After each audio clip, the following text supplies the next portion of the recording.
What's going on, everybody?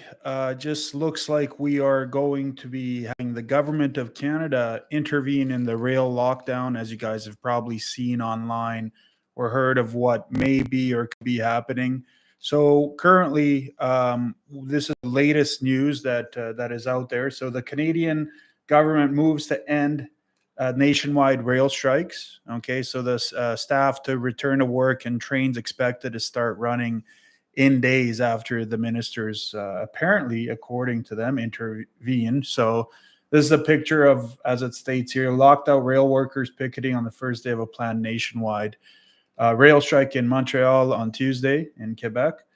The Canada's federal government has moved to end a nationwide rail strike that threatened to grind supply chains to a halt less than a day after it, of course, had begun. That is yesterday at 12:01 midnight. That's a.m. when it officially came to be.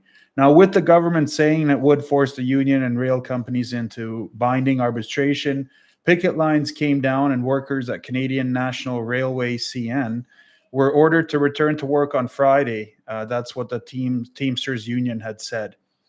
But the union also said a stoppage at Canadian Pacific Kansas City, that's CPKC, would continue as they would for an order from the country's industrial relations board. So they are have been waiting for that to come through from the CIRB, or the country's Canadian Industrial Relations Board, who of course has stated that it's not an essential service, which it kind of is, to be honest with you.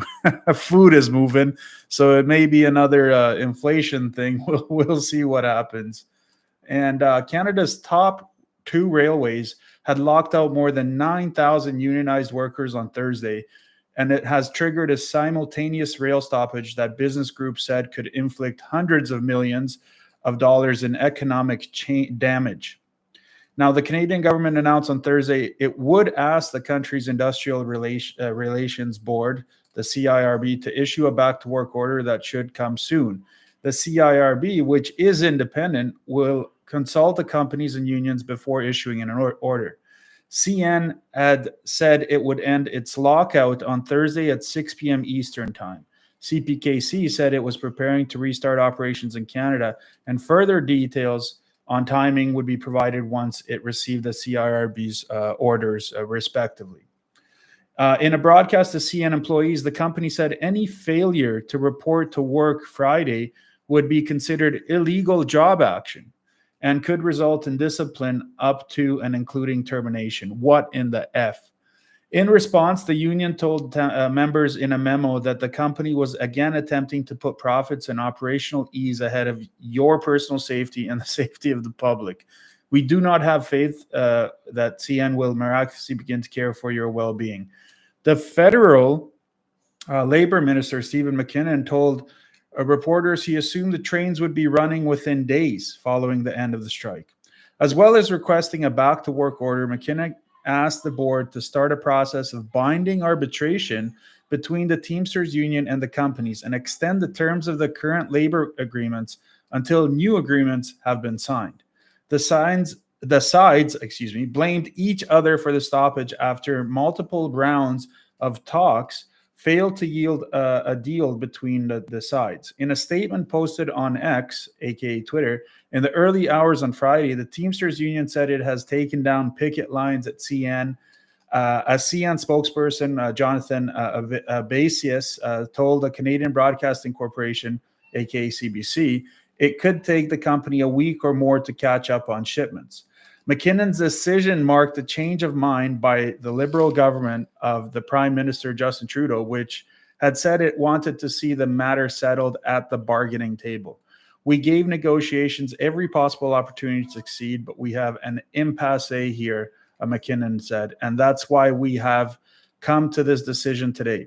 Business groups and companies had demanded action by the government. Trudeau, in a post on X, said collective bargaining is always the best way forward.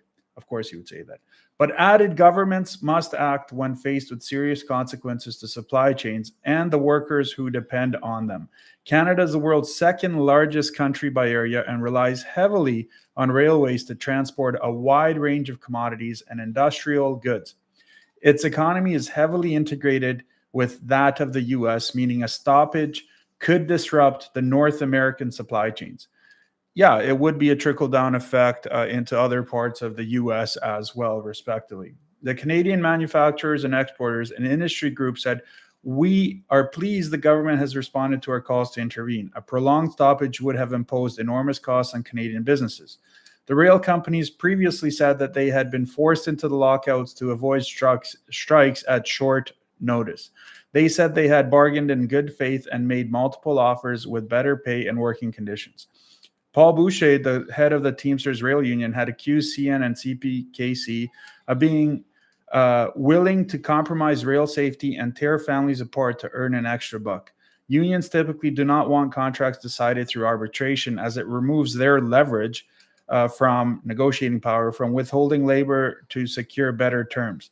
The left-leaning NDP, which has traditionally received strong union support and props up Trudeau's government, opposed the government's decision. Justin Trudeau has just sent a message to CN, CPKC, and all big corporations: being a bad boss pays off, the party's leader Jagmeet Singh said in a statement. The stoppage has crippled shipments of grain, potash, and coal, while also slowing the transport of petroleum products, chemicals, and vehicles. Tens of thousands of people who depend on certain commuter rail lines into Toronto, Vancouver, Montreal were also affected by the lockout, since all train movements on these CPKC-owned lines had halted indefinitely. The stoppage was largely rooted in scheduling, availability of labor, and demands for better work-life balance, according to the union and companies. Ottawa introduced new duty and rest period rules in 2023. So we'll see how this develops, what this is going to entail for all of us that are involved in logistics, essentially. The truckers out there, I'm already hearing guys that I talk to every single day from, for example, Buffalo.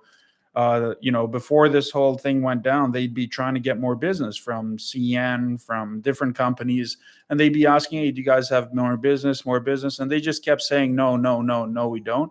Now they're calling them, asking how many trucks they can get into certain ports to try to clear up ports and stuff like that, and to get things cross-loaded and cross-docked, transloaded, however you want to look at it, at different ports of crossing between the two countries as well. So this is a North American issue. It's not just Canada, because of how intertwined the railways are when it comes to this kind of stuff.